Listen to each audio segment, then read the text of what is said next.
Welcome. My name is Lise Grande, and I'm the president of the United States Institute of Peace, which was established by the U.S. Congress in 1984 as a nonpartisan public institution dedicated to helping prevent, mitigate, and resolve violent conflict abroad.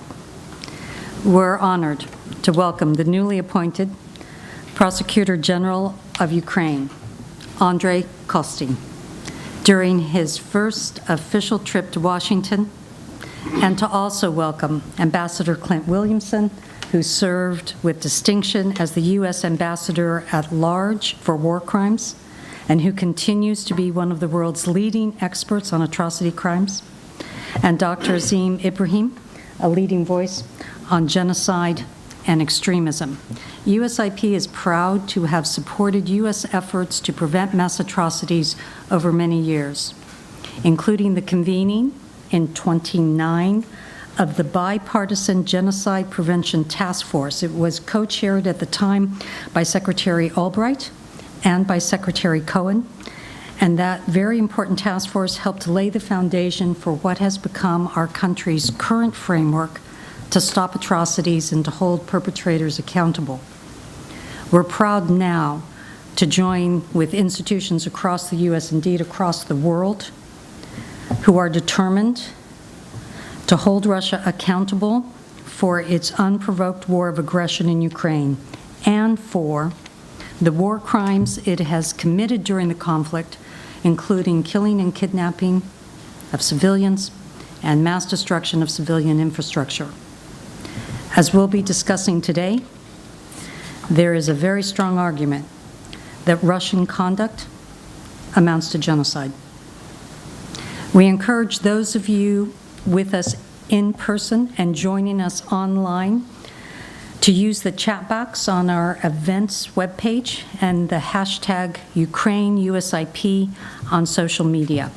I'm now very pleased to turn the floor over to my good friend, the Vice President of USIP and the head of our Russia and Europe Center, Ambassador Bill Taylor, who will be leading today's discussion. Lise, thank you very much. I'm very, very pleased to be here with this group. It's great to be back. I've been traveling for some time, so I'm pleased to be back home. I was with Ambassador Williamson in Kyiv a week ago, where we visited, Prosecutor General, the places that you are working. We visited Bucha and Irpin and Hostomel. So the world has seen your job. The world has seen what you are doing.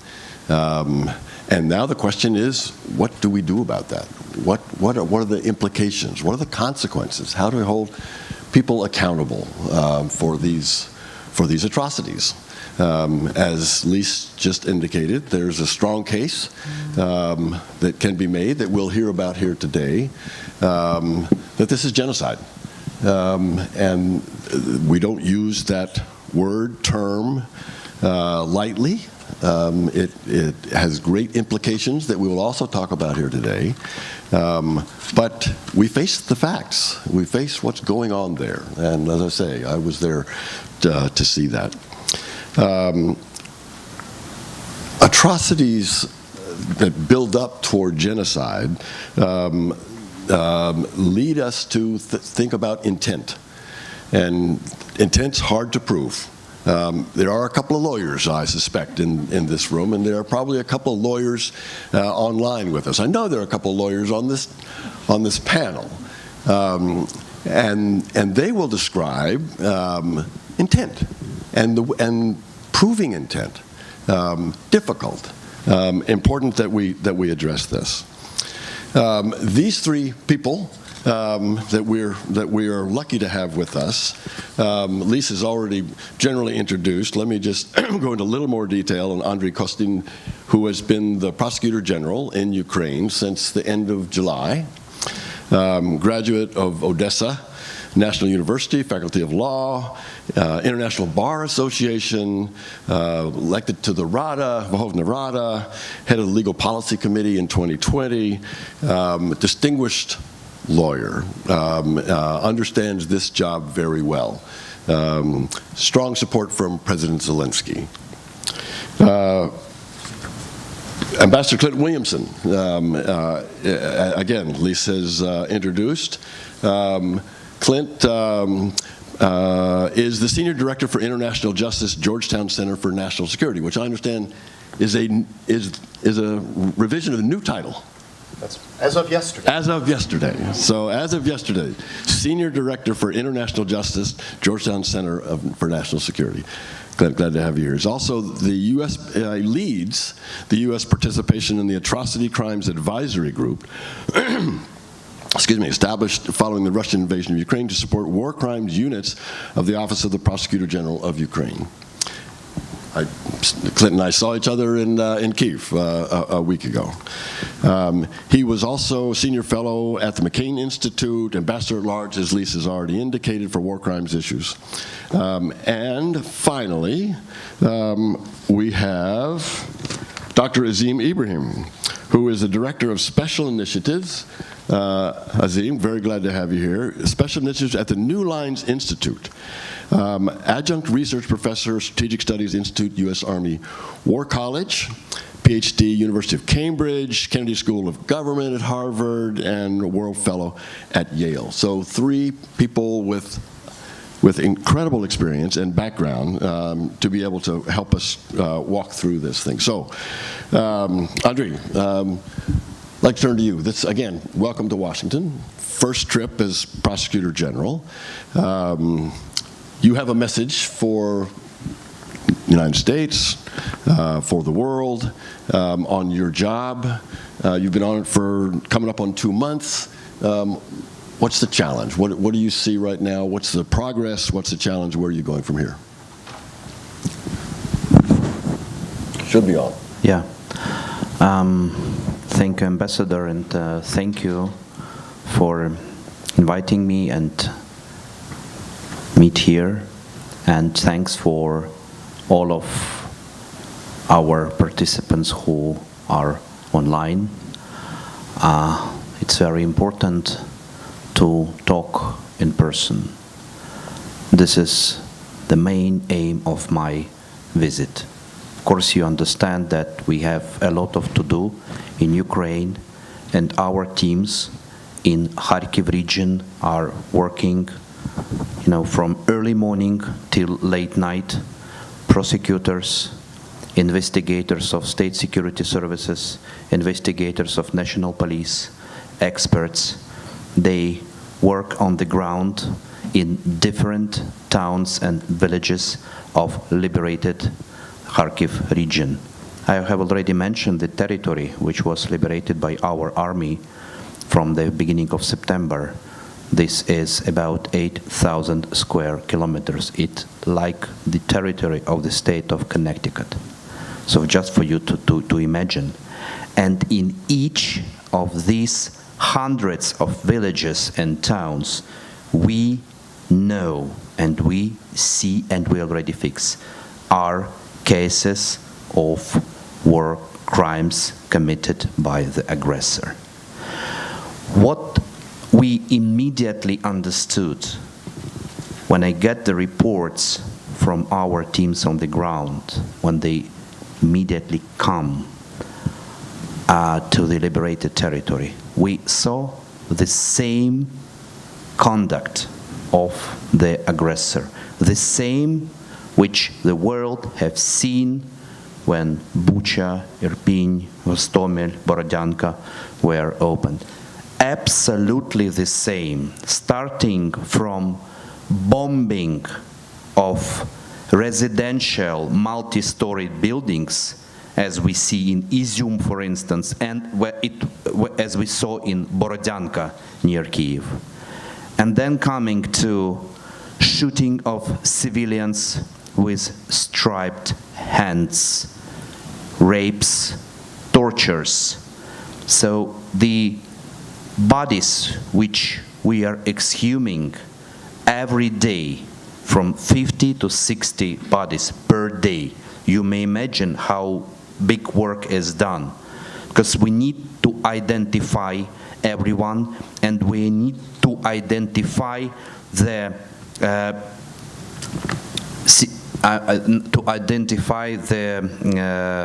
reasons of death of all of these people. And coming to what we found at the moment, we understand that the same, as I say, conduct, it's the pattern of Russian aggressor towards Ukrainians. I don't, at the moment, see any difficult challenges in this work. I'm always asked, we just fix this at the moment. We are very well prepared with the help of our partners and experts to accurately collect evidences, since we need everyone to be, everyone from Russian aggressor to be made accountable, to be punished for what they did. And then now we are close to more legal issues. So for war crimes, for crimes against humanity, we have full facilities to make them punished, perpetrators, in Ukrainian legal system, either in person or in absentia. While we hope that we will have more convictions in person, since we have a lot of war prisoners, or let me say potential war criminals of Russian army captured because of our counter-offensive, which is successful because of we all stand together, because of your military and financial support, since this is our joint victory. So having them captured, we will find, I believe that we will find more war criminals to be convicted in person in Ukraine. But moreover, we may find war criminals of the higher level, which we then can send to the International Criminal Court, to the within our cooperation with Prosecutor Han. Actually, today it's a news. Today, Parliament adopted with final vote, additional, let's say, additional facilities for the Office of Prosecutor Han to work on the ground in Ukraine. I hope President Zelensky will sign this law in coming days, and then the investigators of the Office of Prosecutor Han will have an opportunity to work on the ground in Ukraine, so which will widen his facilities to work on the ground in Ukraine, and which will help us. And then we are coming to our next initiative, which is highly supported by every Ukrainian. We all understand that all of these war crimes could not be committed if aggression would have not occurred. And we all understand that the crime of aggression is the mother of all other war crimes. And while the ICC have no jurisdiction over the crime of aggression, we are standing for and calling for international support on international tribunal to prosecute and to punish the aggressor with the crime of aggression. And then we are in parallel coming back to the same conduct, same patterns of Russian aggressor. We are moving closer to understanding that what was and is committed by Russian aggressor in Ukraine is genocide of Ukrainian nation.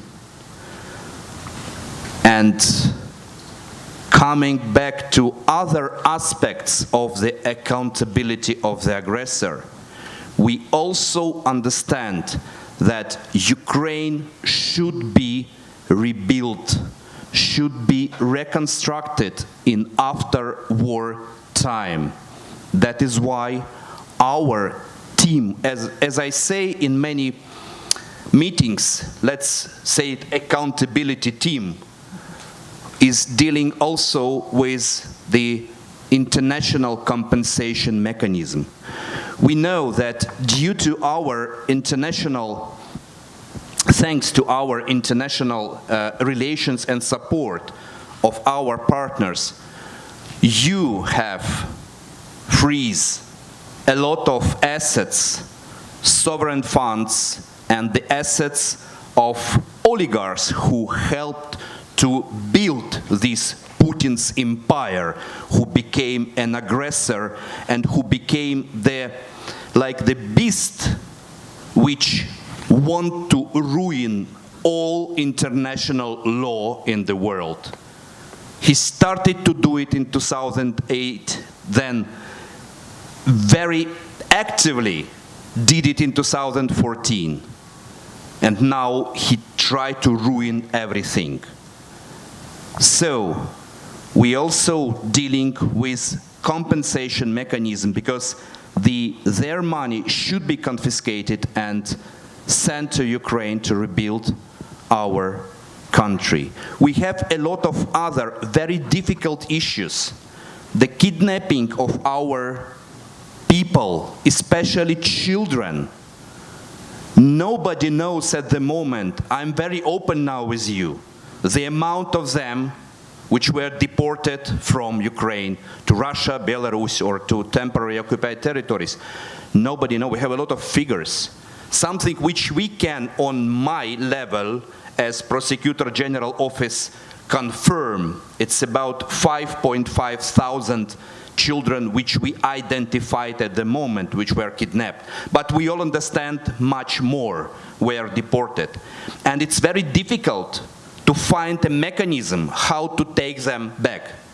But this is the future of Ukrainian nation, our children. And one more element of genocide as we understand in Ukraine. So, all in all, what I mentioned, I come to our main goal. Our main goal, I believe our joint main goal, is to prove to all of us, to the civilized world, to all of the Ukrainians, that rule of law prevail over the rule of force.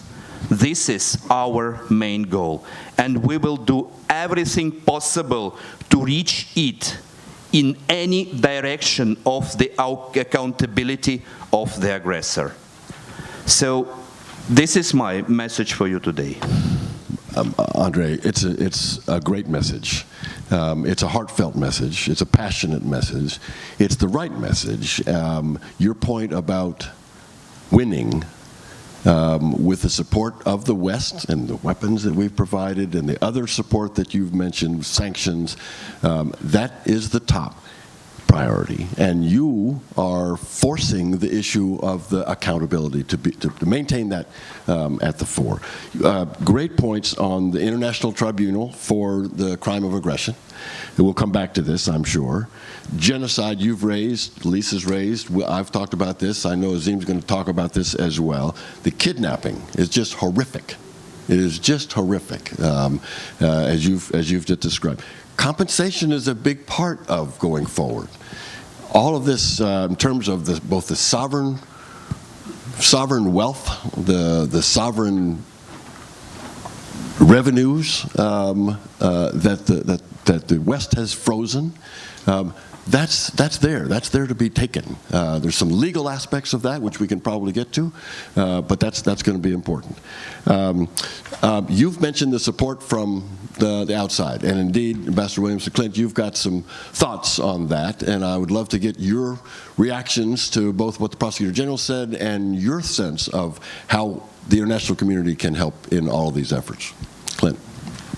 Well, thanks, Bill. And Andriy, I agree. I think you stated where we are very eloquently. And this is going to be a long process.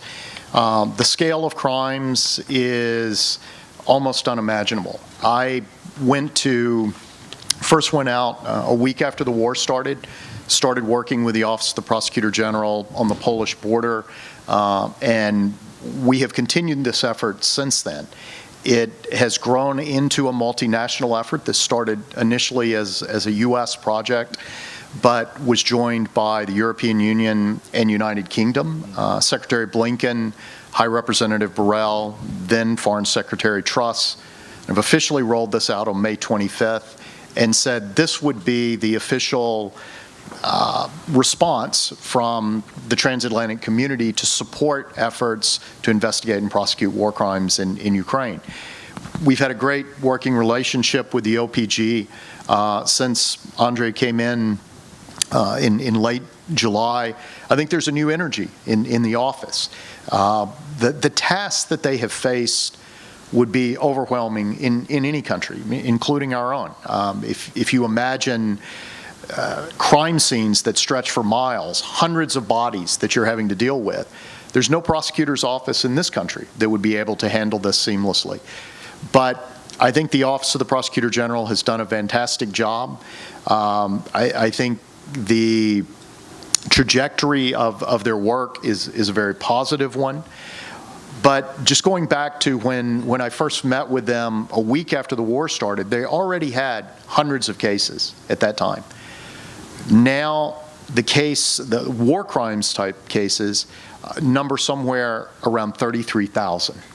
They're looking at another 15,000 cases that deal with collaborators.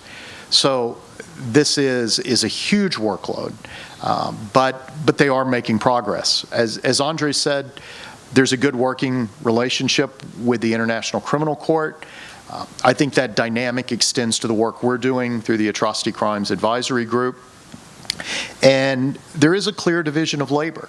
What we see in Ukraine is somewhat unique, where we have an opportunity to use both a very robust domestic capability to investigate, prosecute crimes, as well as an international capability.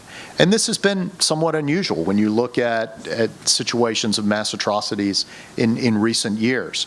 But there are going to be thousands of cases that must be addressed.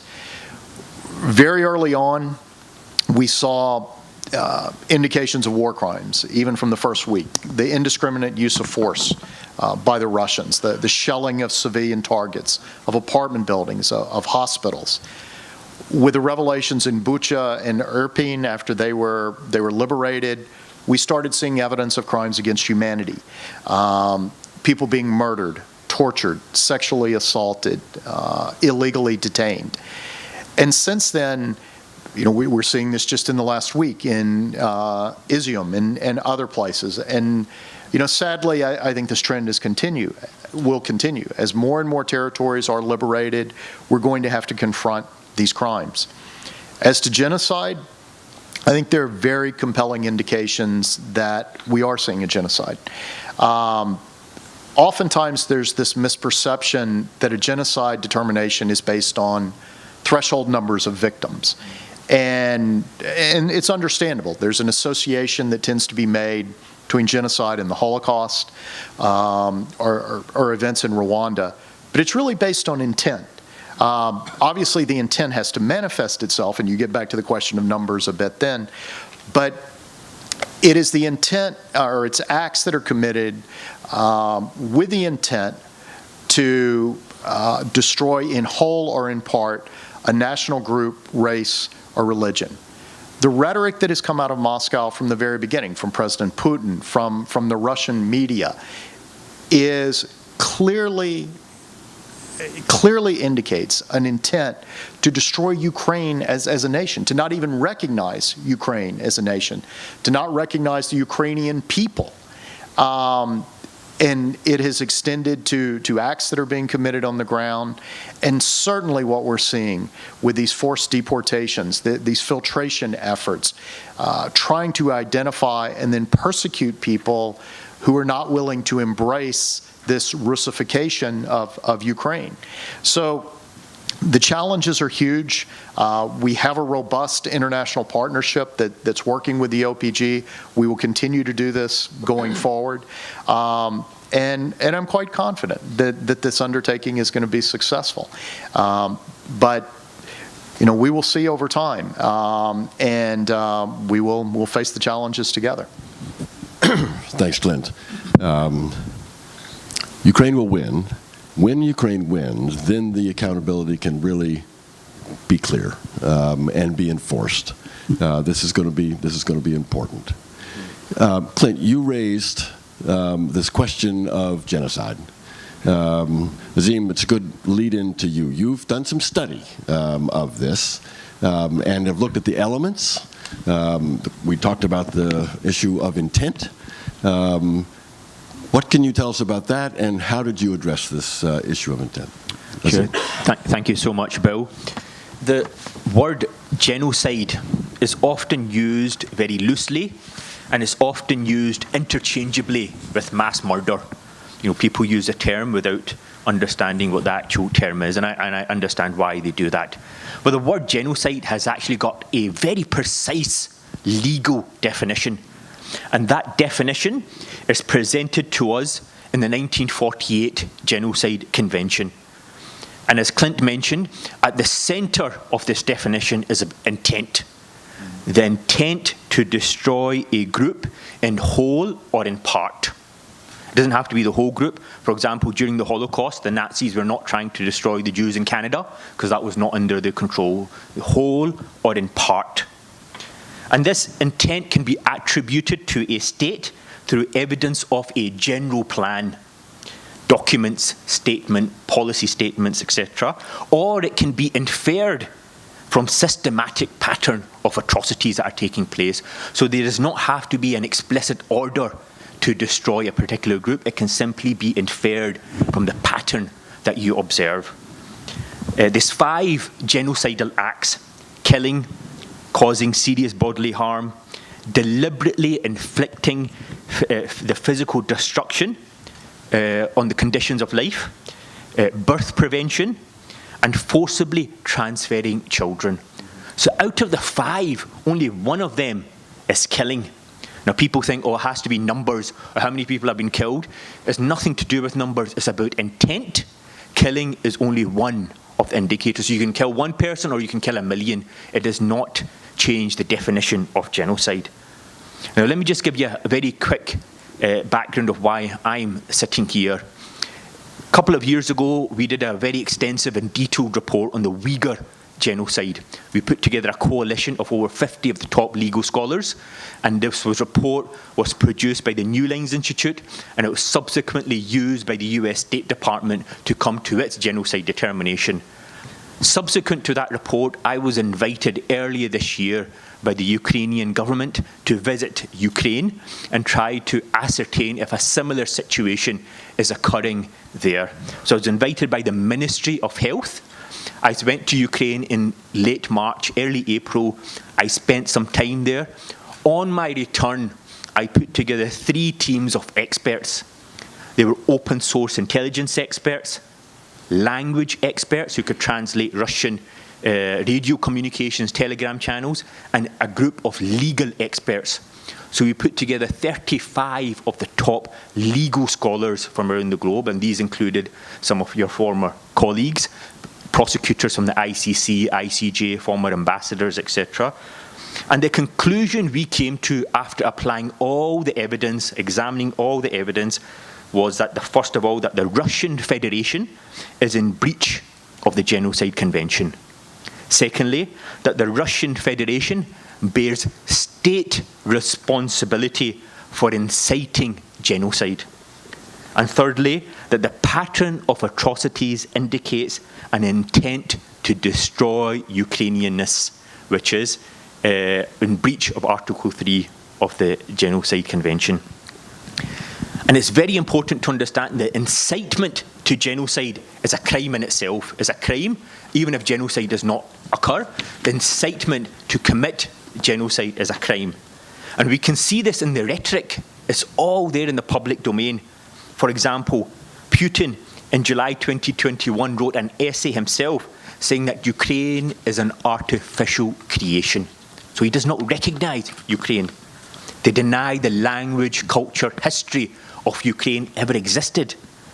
The chair of the Duma, for example, on February 26th, Vladislav Surkov said that there is no Ukraine. There is no Ukrainianness. This is a disorder of the mind. There is no nation. This is just two examples, and we have so many more examples of the rhetoric that we do not recognize Ukraine. So this is the rhetoric laying the foundations of incitement to genocide. And then we've seen this translated into action. Now, the Prosecutor General mentioned the transfer of children. You know, when we were doing our report, the numbers we came to were 180,000 Ukrainian children were forcibly transferred into Russia, and they were dispersed throughout Russia. They were dispersed so they cannot coalesce as a single identity group. We have heard soldiers being given orders and using terminology saying, rape the Nazi whores. Rape them so they do not want to have Ukrainian children anymore. So the actions, the rhetoric and the actions match up. Now, our report looks at the Genocide Convention. Article 1 of the Genocide Convention is the duty to prevent. Now, this is very important. The purpose of the Genocide Convention is to prevent and punish genocide. The prevent always comes first. The purpose is to prevent. All state parties that are signatory to the Genocide Convention, the obligation is on them when the threshold of serious risk of genocide has been reached, when all the indicators have been reached, the obligation is on all states to do whatever is in their power to prevent the genocide. So there's lots of discussion on prosecutions, evidence collecting, tribunals, ICC. All of this is very important. All of this should continue, but the priority and the number one purpose of the Genocide Convention is to prevent. And unfortunately, what we are seeing today is nation states not living up to their treaty obligation of preventing genocide. Now, there's a complete misunderstanding that the genocide determination has to be made by some court. And nation states, you have heard them, I have heard them, they'll say, oh, we have to wait until the ICC or some court makes this judgment. The reason nation states say this is to get out of their duty to actually do something about the genocide that is occurring. They're essentially obfuscating and avoiding their responsibility. Because if you're waiting for a court to make a decision, it completely defeats the purpose of the convention. Courts will, when do courts make decisions on this? It takes sometimes decades. By that time, the genocide is over. The obligation is on states to use everything within their power, politically, economically, diplomatically, culturally, to put pressure on Russia to stop the genocide. That means that if you are in a trade relationship, you have a legal agreement to buy Russian gas, for example, then those agreements can be suspended. And this is why nation states do not want to live up to their obligations. So the Genocide Convention, the trigger, it is not triggered by a court decision. I cannot emphasize this enough. It is triggered when there is a serious risk of genocide. And we have often repeated, and every nation state now is aware. Every day we are seeing areas that are being vacated, that are being liberated, and we are seeing evidence of mass graves. There is nobody that is not aware. Our report has been translated into 13 languages. 13 languages presented to parliaments all over the globe. Every nation state is fully aware of the triggers of genocide, and and it is our responsibility to ensure that they live up to the obligations under the Genocide Convention to prevent the genocide. All the prosecution and stuff, very important, all comes after, but at this moment we have to put pressure on all nation states to prevent. Otherwise, the Genocide Convention is completely redundant. Azim, very powerful, very powerful.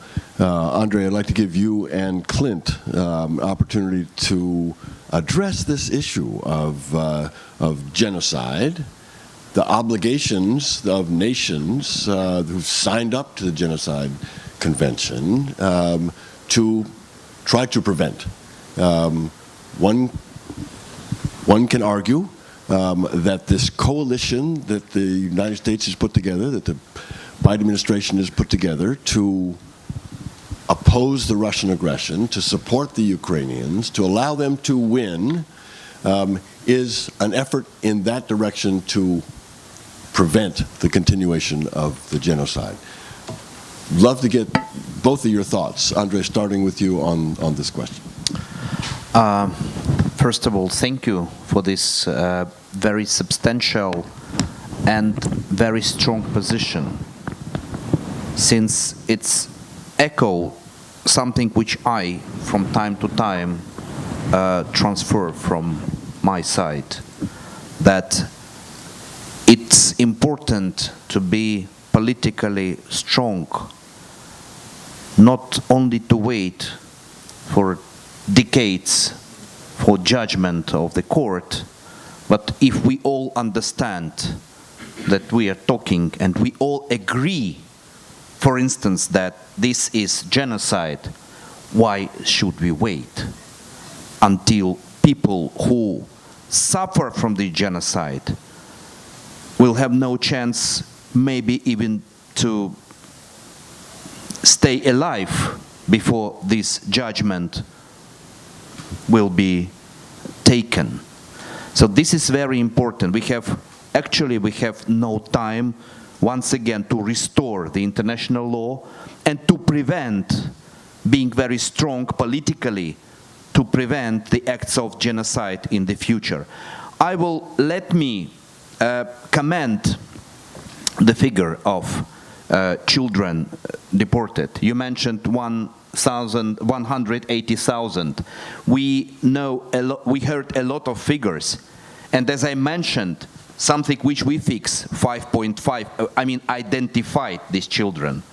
It's, several times less than you mentioned. And this shows, actually, I believe that the number of children is much, much more that we identified legally at the moment with evidences. And this is another example of genocide, because they kidnap and they make it secret. And what they do, they forcibly give citizenship to these children. They give citizenship to orphans, which from legal point of view, it means that they keep secret of their previous biography. It will be very difficult then to identify these children as kidnapped, forcibly deported from Ukraine, especially if they just ignore this fact. So, from my point of view, the elements of genocide intent, which you mentioned, they don't need any additional approval. I just add one more. The absolutely absurd but open and official position about so-called denazification. So when they intentionally said that Ukrainian country has something like a Nazism ideology, or so this is absolutely absurd. Let me just, I understand that this is open discussion, but I will allow myself to say like this. I've been the member of Ukrainian delegation in negotiations with Russia from the very first day of war, because they asked for this negotiation, been very difficult times, and I was the member of this delegation. And when we met first time, and they started to tell about denazification, you know, it was so absurd. I said, okay, I was born in Odessa. My mother tongue is Russian. Yeah, what are you talking about? Or David Arachamia, he's Georgian. He was born in Georgia, so his mother tongue is Georgian. We are all citizens of Ukraine. We are Ukrainians. And when they talk about this denazification, it was so absurd. And even the absurdness of this being publicly, explicitly mentioned by Putin and his team, as we say, the absurdness is also the element of this genocide, because they try to explain why they want to kill all of Ukrainians by these absurd ideas. So thank you, and I'm absolutely with you. I'm absolutely on your side with your main message, not to wait until decades will come for the judgment. We need to act now. And we are very close to collect the number of evidences to prove the intent of genocide which happened and which is ongoing. Thank you, Andriy. Clint. Yeah, I couldn't agree more. I mean, I think if you go back and you look at what is coming out from Moscow, kind of at all levels, whether it's members of the Duma, it's Putin, it's the military leadership, state-owned media, it is the same message. It is laying the groundwork for genocide. RI Novosti, a state-owned media outlet, in April was saying denazification will inevitably include de-Ukrainization. You know, it's one and the same. It's a euphemism that they are trying to instill in the minds of soldiers that there is a justification for doing this, for murdering, for raping, for kidnapping children, for deporting them. And Azim raised the point, I think, which is a very important one, of the crime of incitement to genocide. We have now jurisprudence that's come out of the international tribunals, particularly in Rwanda, where media there, Radio Milkolin, was used to incite people to commit genocide.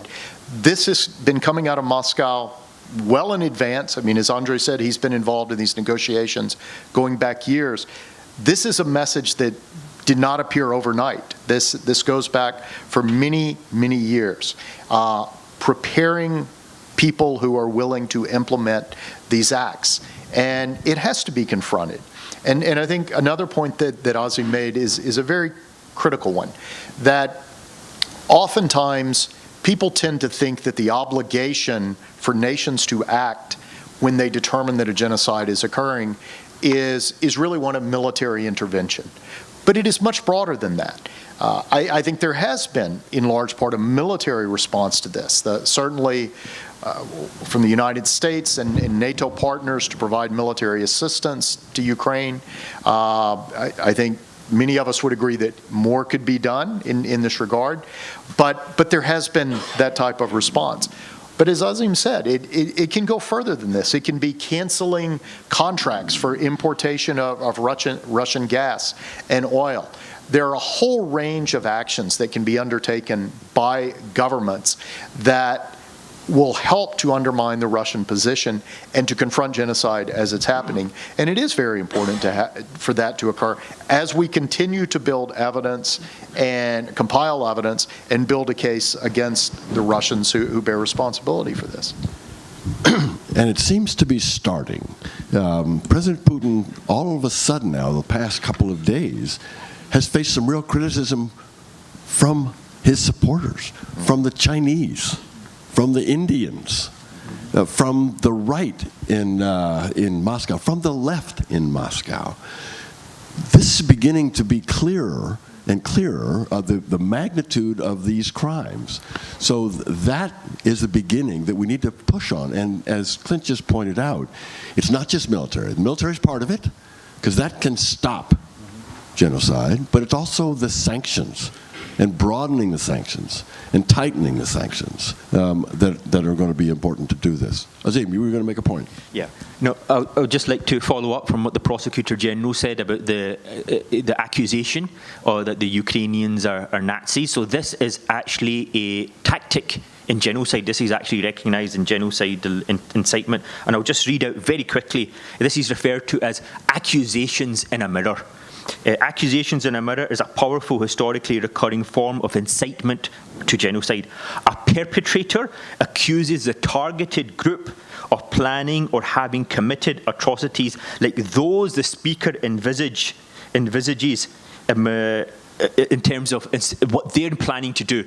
So whatever you're planning to do on the targeted group is what you're essentially accusing them of doing. That, look, we're under an existential threat, Ukraine's going to invade us, they're all Nazis, we need to wipe them out. This is precisely what the speaker is planning. So this is a recognised genocidal tactic, accusations in a mirror. So we've seen this. And I'd just like to point out very quickly from what you've said, Bill, I have no fault of the Americans, the British, and some other European countries. I think they are doing the absolutely utmost to assist Ukraine in this situation. But there are other nations who are not meeting their obligation. They are still purchasing oil and gas from Russia. They are still trading with Russia. They are still fixing their wind turbines. And they are still engaging in some sort of diplomacy with Putin that we cannot humiliate him. We need to give him a ladder to climb down. We need to give him an exit route. This is all completely in breach of their obligations to the Genocide Convention. What we need is for every country, and of course every country is different, but the convention clearly states they must do everything within their power, within their abilities for maximum pressure. Sanctions, blockades, cutting off oil and gas funding, whatever it may be, this is their obligation under the Genocide Convention. And this obligation falls upon every single state that's signatory to the Genocide Convention, all 151 of them. Clint. Just one other point I wanted to that you had made that I wanted to pick up on, and that was the mention of sanctions. And we all know right now, as we look at the potential for prosecutions, it is going to be difficult to get senior Russian officials into custody, to get them in the dock. Andriy already mentioned this earlier, that under Ukrainian law, there is an option for trials in absentia. But what is going to be very important is for us to, for the OPG, for the ICC, to develop these cases that clearly lay out the evidence against these officials, to indict them, to make it impossible for them to travel, to put Interpol red notices, to make it very difficult for them to engage on the world stage in a way that they have been used to, and certainly to bolster sanctions against these people. So even if we don't have the prospect of lots of trials, lots of high-level defendants in the dock in the near term, there are other sort of collateral benefits that can be derived from this investigative and prosecutorial process, and hopefully it will cause countries to take a stronger stand if you're able to lay these cases out. I think it's really important. The case for sanctions could be strengthened so broadly, so significantly, by making the point about genocide. because it goes exactly in that direction. That's it. I would like to see if there are questions from the people first in this room who would like to ask questions. You have made the effort to come here in person. Glad to have you here, and you get the right to ask the first several questions. We do have a microphone to enable you to do this. If there are then, we already have, so first question right here. And then we will have opportunity for anybody online to ask questions, and then we will continue to go in that direction. Yes, ma'am. Thank you very much. I'm Jane Strumseth, a professor at Georgetown, and we're delighted to have Clint on board, and this was a terrific panel. And my question is specifically to the Prosecutor General. You've made a strong case, your president has made a strong case for a special court to prosecute the crime of aggression, which you said is sort of the beginning of all the other crimes, and probably more likely to lead to an indictment against Putin, given the clear role he's played in this aggression. So could you say a little bit more about how you envision such a court being created, the mechanism, how it would come to pass, and what sort of support you'd like to see from civil society, from governments to help with that? Thank you for this question. First of all, we start to prepare this case at the middle and end of March, so first months of the wide-scale aggression. We have a team. Now this team is working. They are actually visiting capitals, and they are visiting international organizations. Last week we have had a supportive resolution from the Committee of Ministers of Council of Europe and Parliamentary Assembly of Council of Europe. So we try to go different parallel tracks. I use the word parallel, and I will use it always, because many things are done in parallel because we have no time. We have several options. First option is, as it may be, ad hoc tribunal based on international agreement. And for this, of course, we need the wide number of big countries, first of all, to support this idea. Of course, this would be a political decision. Maybe difficult for some of big players, and I openly say this because the difference between the assistance of our partners to the ICC and to the work of Prosecutor Hahn and the tribunal is understandable. Helping the ICC, the government of specific country is not somehow linked with the result of this work, because the judgment is taken by international independent judicial institution. So they just help financially to work, and they are not somehow linked with the result. But being a party of international agreement for the ad hoc tribunal means that specific government say, yes, we think and we believe that the crime of aggression was committed, and we are ready to be part of this process. So this difference is not, as I always say, Ukrainians don't understand this different approach. In case some countries support the ICC and are a little bit resistant at the moment supporting the tribunal. Because everyone here understands that the crime of aggression was committed. And many organizations, even the GA has already, General Assembly has already pointed out that yes, the crime of aggression was committed. So then to be active and to support the idea of tribunal is logical from the point of view of every Ukrainian. So this is one option. The second option is, of course, to have it under the auspices, under the umbrella of international organization. So that is why we use, once again, parallel tracks with the Council of Europe and with General Assembly. So we're preparing this, and our president will speak about this at his address to the General Assembly, which is taking place tomorrow, I think. Starts today. Yes, starts today, but he will address tomorrow. So, different approaches, because we need the result. We use every possible mean to reach the result, and we'll see which approach will be most successful. Thank you. Thank you. Answer your question, Jane.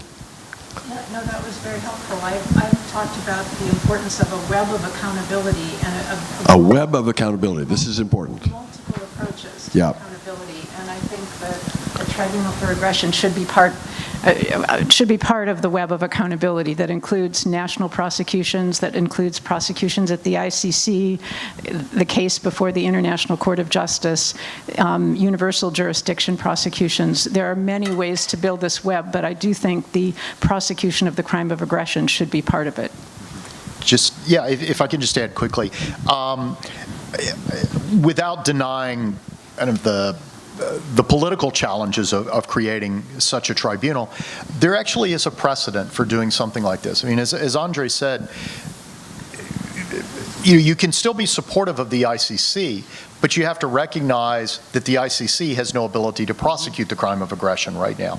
The last job that I held in government was actually on secondment to the European Union as a special prosecutor investigating crimes that occurred in Kosovo at the end and the aftermath of the 1999 war.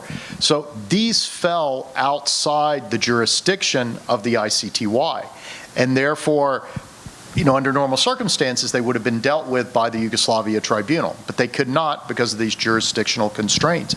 So we ended up having to create a separate process to deal with this jurisdictional void, which ultimately ended up in this EU-created Kosovo Specialist Court. So there is a prototype for doing something like this. It is going to be challenging politically, and I think anything that is done, it's going to be very important that it have international legitimacy. So you have to get the buy-in of key governments to do this. But as I said, there is a precedent. Thank you. Yes, ma'am. He had a question. He's had his hand raised for a little while. Coming to you next. Right over here. Yes, sir. Good morning. Andrew Filipovich. I'm an attorney in Philadelphia, past president of the Ukrainian American Bar Association. Vitajem vas w Waszyngtonie. A question to the panel, and it kind of dovetails with the prior question about the web of accountability, and then there was a comment about state responsibility. How do you define state? And the reason I ask that question in that way is there are people who say we shouldn't sanction the Russian state because it affects, quote-unquote, innocent Russians. How far does the concept of state trickle down within the state? Is it just a Russian federal employee? Is it the postman? Is it the average citizen? Can you comment on that? Andrew, it's a good question. Azim, have you addressed this? Yeah, go ahead. Yeah. So what we look at in our report is the Genocide Convention, and the states are the primary actors in international law, so it's not individuals. So when we were looking at the evidence, we were not looking at the prosecutorial bar of individuals and what they were actually saying, is looking at the state. And it was very clear to us that the Russian state, the Russian Federation, is in breach of the Genocide Convention. So it's the state in its entirety that has to be held accountable, and not the individuals. That comes at a very different standard in terms of the prosecutions and so on. I think one of the most important things in all of these legal mechanisms that we're discussing is to have the effect of deterrence, to ensure that actors around the globe that are looking at this are seeing what happens to when a nation, a powerful nation, invades another one and commits these kinds of atrocities. And for that deterrence to be effective, we need to have these various mechanisms and prosecutions of individuals who made these decisions, but also hold the state accountable at the same time. And one of the things I just want to touch upon, which I think is very important, which the Prosecutor General mentioned, is the issue of reparations. So one of the things that I'm doing at the moment with my institute is that we're putting together a reparations study group in terms of how compensation can be delivered to Ukraine. Now, in the past, all reparations have been done through the Security Council. And take, for example, Iraq. Iraq was paid over $40 billion to Kuwait in reparations after its invasion. It was done, and this was done after Iraq was defeated by an international coalition, and it was sanctioned by the Security Council. Neither of those things are going to happen in this situation. Simply Russia has the veto. It's simply not going to happen. Another mechanism is required. So we are developing the multilateral action model on reparations. And what that means is that states have to work in a coordinated fashion to seize Russian assets after Russia is designated as a state sponsor of terror. And this has to be done in a coordinated fashion to seize Russian assets, which are then held for Ukraine, for rebuilding Ukraine, for reparations and compensation. And this is extremely important because in the current political environment, there is no politician in Europe, the US, or anywhere else that can legitimately stand up, that will stand up and say, our taxpayers' money is going to go towards Ukraine, to rebuild Ukraine. It is Russian state assets. In our report, which will be done in a couple of weeks, I put together a coalition of 25 of the top legal experts and economists and finance experts to develop this model, is to essentially, in a coordinated fashion, to use Russian state assets. Just in Belgium, we estimate there are $50 billion of Russian assets just in Belgium. So the sum here is substantial. And this also has, we're talking about deterrence, this also has other effects on this. For example, before Xi Jinping decides on any adventures in Taiwan, the members of the Politburo, almost all of them who have investments in the West, none of them keep their investments in China, none of them, because they know what happens when you fall foul of the leadership. They keep all their investments in the West. All of their children have dual nationality. When their assets are under threat, they will think twice before invading Taiwan. So this is a new model that the international community has to look at to seize Russian state assets and to use them as compensation for Ukraine. And the early estimations are over $300 billion worth of damage to Ukraine. This will easily top about $1 trillion when this is all done and dusted. So who's going to be paying for this? Clearly, it should be the Russian Federation. Just quickly, I think as to your point about how far sanctions should go, is there are a wide range of sanctions that can be applied and have been applied already. And certainly if you can curtail Russian trade in natural gas and oil, this is going to make an impact on the military machine. A lot of times certainly the economic sanctions that have been leveled against Russia have a limited impact on the population. Maybe over time they will have more of an impact. I think one of the more effective sanctions are those that are just harder for Putin to hide. The sorts of things of excluding Russian teams from competing in the European Cup or the World Cup, restricting travel of Russian citizens. These are things that it's hard for him to explain. Why is this happening to us? Why is this impacting things that we like to do? And so having that package, and I certainly saw this in the former Yugoslavia in my time as war crimes ambassador when I was dealing with this. This conditionality that was put on Serbia, for example, to cooperate with the International Criminal Tribunal for Yugoslavia, having these types of broad-based things that are more difficult for political leaders to spin sometimes have a greater impact than even those sanctions that go into kind of direct impact on the military. Thanks, Fred. Andriy. I will now talk not as a prosecutor general. Let me give this disclaimer.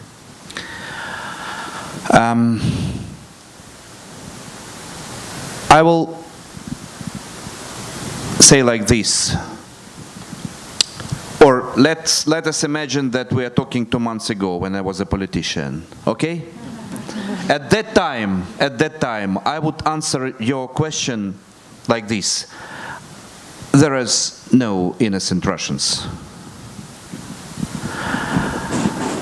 Even if they think they suffer at the moment for what my colleagues also mentioned, they can't travel, they can't invest, their money are frozen.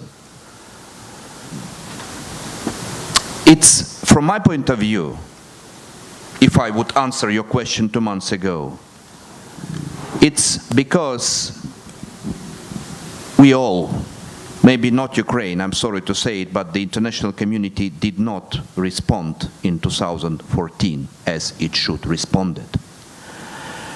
And when, I'm very open with you, when now Europeans and US citizens now suffer economically from sanctions imposed over Russia, imposed because it's really the only possible way to put pressure on them, which is not a military pressure, sanctions. This is because we all did not respond properly in 2014. Some countries, some people thought that it's better to feed the beast than to respond in 2014 at that serious, even severe level that would prevent genocide, prevent aggression, and prevent this war of 2022. This could be my answer 2 months ago on your question when I was a politician. Well said, Andriy. Well said. As a politician, 2 months ago. Now you have other responsibilities. Yes, ma'am. Hi, Anna Cave, also from Georgetown, the Center of National Security. Good to see you again, Prosecutor. My question is about case prioritization.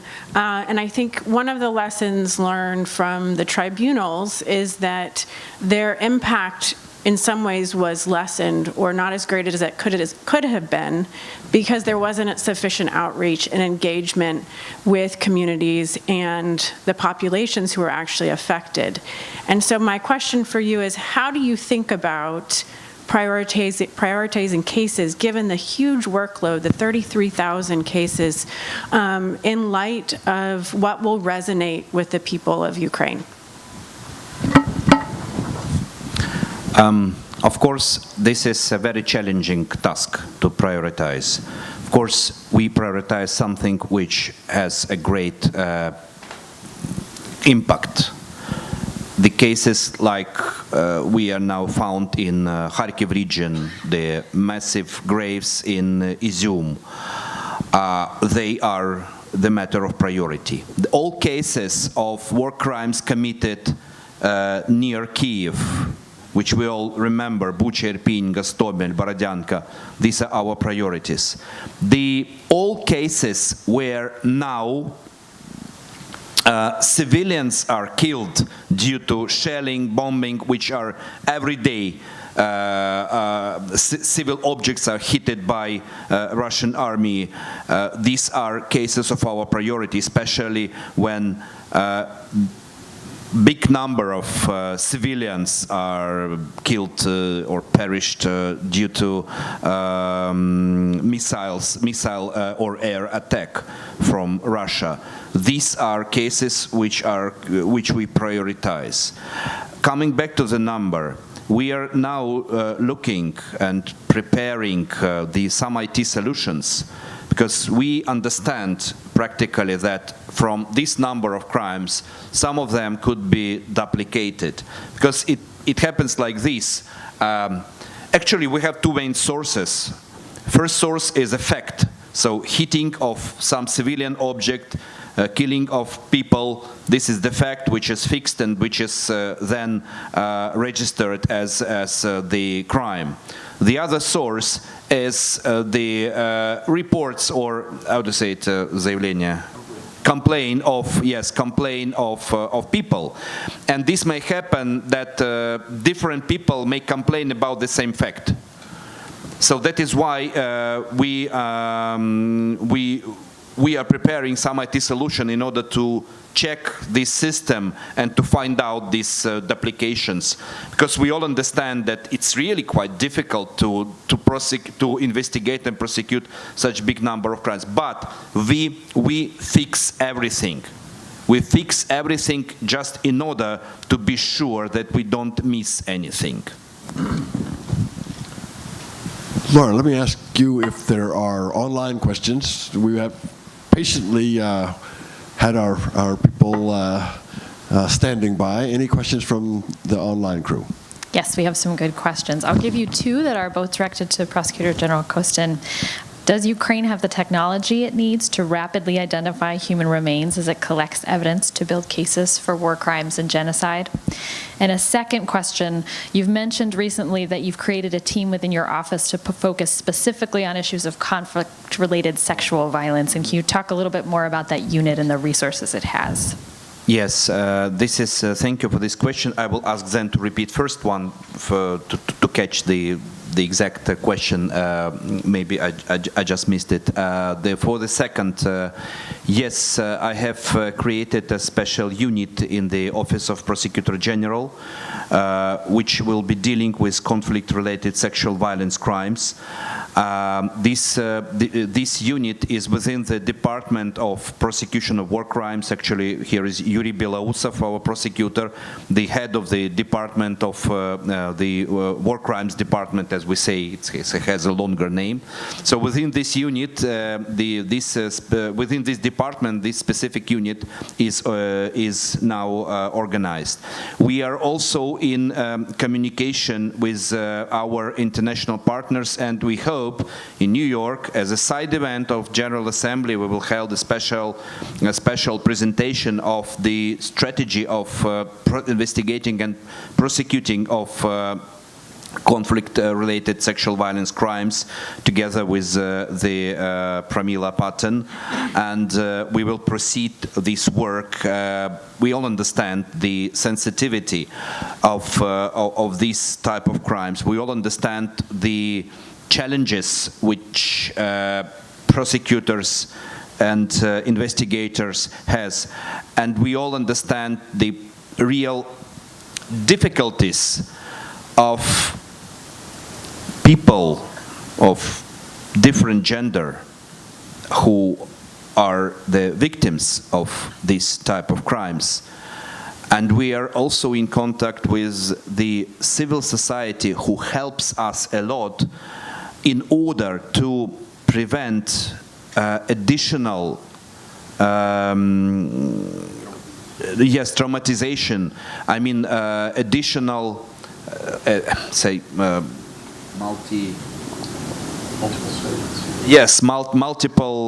multiple testimonies. Yes, thank you. Multiple testimonies, because this happen, and of course this make the situation more difficult. So we would like to put everything together and proceed with this work.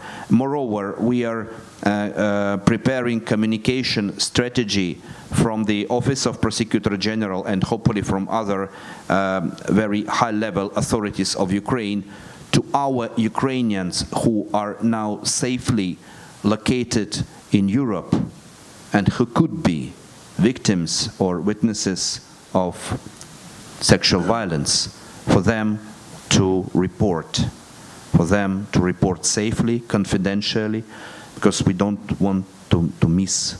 And it's very important, you know,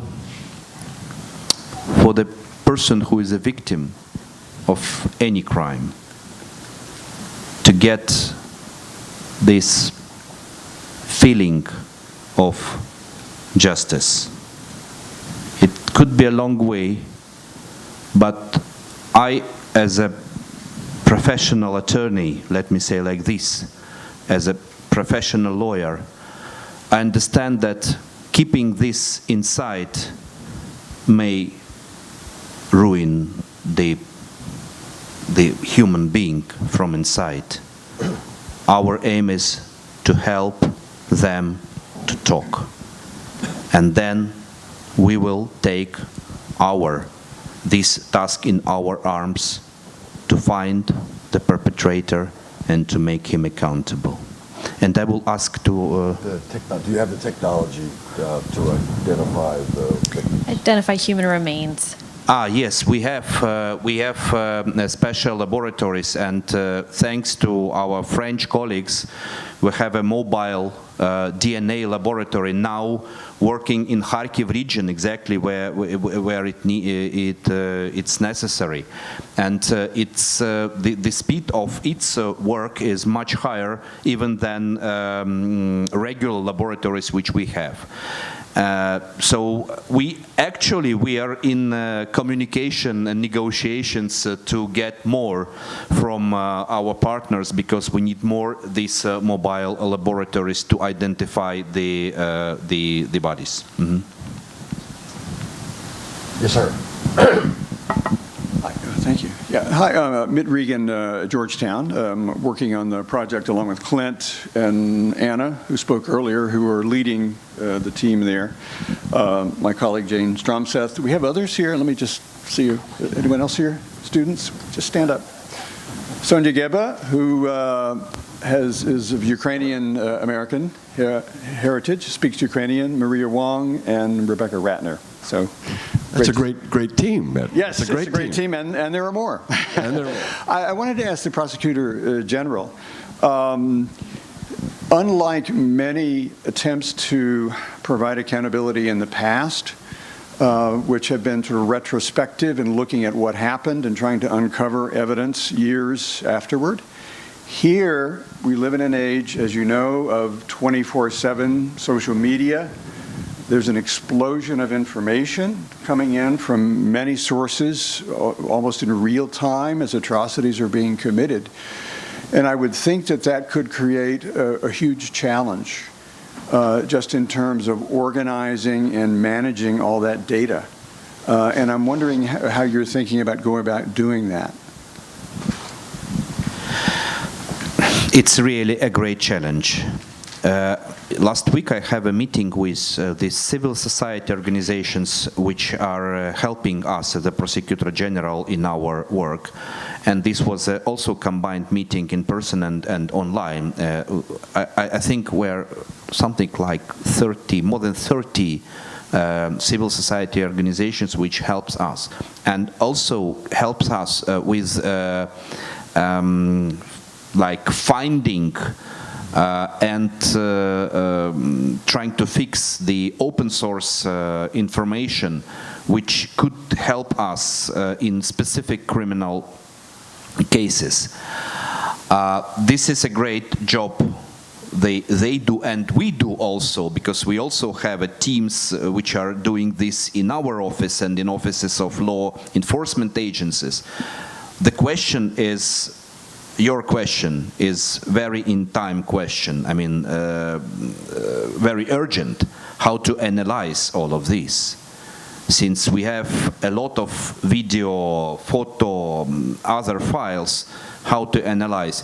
I understand that current level of the analysis of big data will allow us to do it. What we need at the moment, we need, I think, the IT, once again, IT solution first, and then we need specific equipment, but we are in negotiation to get it from our partners, because we need a huge storage facilities in order not to, first of all, not to lose these files, and then to keep them somewhere, especially when we are talking about social media, where these files could disappear in 1 day or 1 month forever.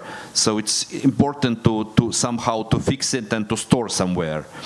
So this is a challenging task, and we are dealing with this. And I can't tell you now when everything will be fixed, but I hope that it will be done in coming months. Thanks, Andriy. So we have time for one more question here. Then I'll give the opportunity for any final messages coming out, and then we'll wrap up. Yes, ma'am. Thank you, Irina Paliashvili, U.S.-Ukraine Business Council, Chair of the Legal Committee. We together as legal community with Ukrainian Bar Association are monitoring all the international efforts. Different institutions are proposing different solutions for the special tribunal, for compensations, etc. And we have noticed that there are, like, with all the important work that is being done by international institutions, there is a lack of coordination between NGOs, between different proposals. Some of them are competing, some of them are not on speaking terms with each other, and that worries us. And of course, none of those proposals will go ahead without the consent of Ukrainian government. So my question to the Prosecutor General is how you are following all these different proposals, and are you trying to coordinate them, how you are trying to sort out through them and see which ones the Ukrainian government will be able to support? Thank you. Thank you, Irina. Thank you, Irina. Nice to meet you here. The question from the practicing lawyer, of course.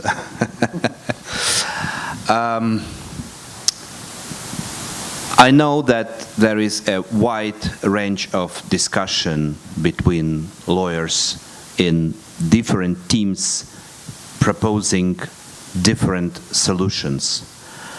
And it's not my personal responsibility to be a judge in the last instance to find out which proposal is the best one.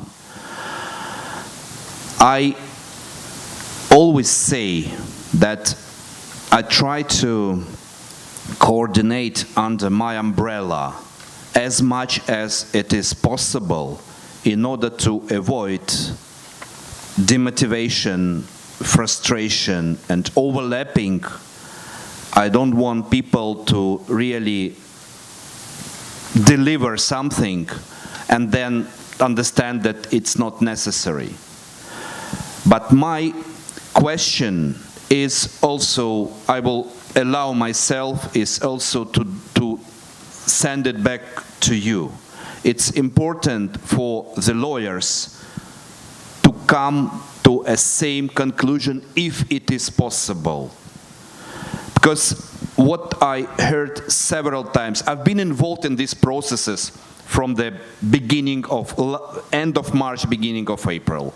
Tribunal, compensation mechanism. So I know what I'm talking about. And I know a lot of ideas which came, and it's quite difficult really to find out which is the best one. So my answer, my message to you is to try to find out common solutions on the experts level, because different Ukrainian lawyers organizations has different views, and different lawyers, expert communities provide different expertise. We have no time to really deeply analyze everything. We have teams which are responsible, and we know that the mechanisms which we are preparing, we hope that they would be practical and successful. Actually, the compensation mechanism group is under the presidential decree. It's the highest level of group which is dealing with all of this direction of the web of accountability. Thank you for this term. I used broad accountability, but web accountability, it's much better. Yeah. Because from my point of view, I talked about this with President at that time. From my point of view, from legal side, this confiscation and compensation mechanism is the most difficult one to establish. It's really difficult. And it needs a combination of legal solutions and political will, which is difficult. So, once again, I would like to coordinate anything possible, and we are meeting with Ukrainian Bar Association leadership in Kiev, and I'm ready for further communication. What is difficult for me is to receive different types of information and different solutions from different groups. It's not because I don't want to read them. I practically have no time to do it. So let's try to prepare everything and to have a joint solution on the level of expert. I know how difficult it is. I'm a lawyer, but I think it is possible. It is possible. Thank you, Andriy. If I just add a very quick point to this. Andriy won't say this, but I want to give him credit as well for the way that he has approached this. When we spoke right before his appointment, he identified coordination of all of these efforts as a very important thing for the next Prosecutor General to do. And he has already made huge progress here. There were a proliferation of initiatives to assist from the very beginning of the war. And I think people were well-intentioned. They were motivated by the right reasons, but a lot of them just were not equipped to deliver the kind of things they were talking about. That has died off a little bit. And I think the efforts he has made already to try to get this into a more coherent approach, to do it in a more coordinated fashion, has paid dividends. So again, he won't say that for himself, but I'll give him the credit for it. Thanks, Clint. Azim, last comment. Just very quickly, within our lifetime, we've seen so many of these genocides actually occurring. Kosovo, Bosnia, Rwanda, Tigray, the Rohingya, Uyghurs, and now Ukraine. On every single one of these occasions, we say never again, and then shortly after, we say yet again. So this time, let us make sure that this is going to be never again. Let us have the resolve. All the information is out there, all the data is out there, and let us really say never again on this crime of all crimes. Thank you, Azim, and thanks for all your work on this issue. It's brought a lot to it. Clint, final words? Andriy, so let me just thank this crew. Let me just say last words, which are, one, Ukraine must win. In order to have accountability, Ukraine must win. And way to describe this, way to rationalize this, way to argue for this is to make the case that we've been talking about here today. Genocide is a strong word, and it's a motivator. It's a motivator for nations, states that are obliged to do this work. So I think that's important. Ukraine can win. This counteroffensive up around Kharkiv, as well as down Kherson, has demonstrated that the Ukrainians can win with the support from NATO, from the international community. And again, this rationale is there. Rationale is there that can allow that to win. The rule of law is important. We've talked a lot about legal implications of all this. But if one large nation can invade its neighbor, a weaker neighbor, that's not a world that we want our kids, grandkids to grow up in. This is an important issue, and we've given a lot of discussion today. Prosecutor General, you are on the leading edge. I hope you have all of the kind of support that you need. You know you can count on us for more. Thank you all for attending here today. Thank you online for your questions, and we look forward to continuing this conversation. Thank you.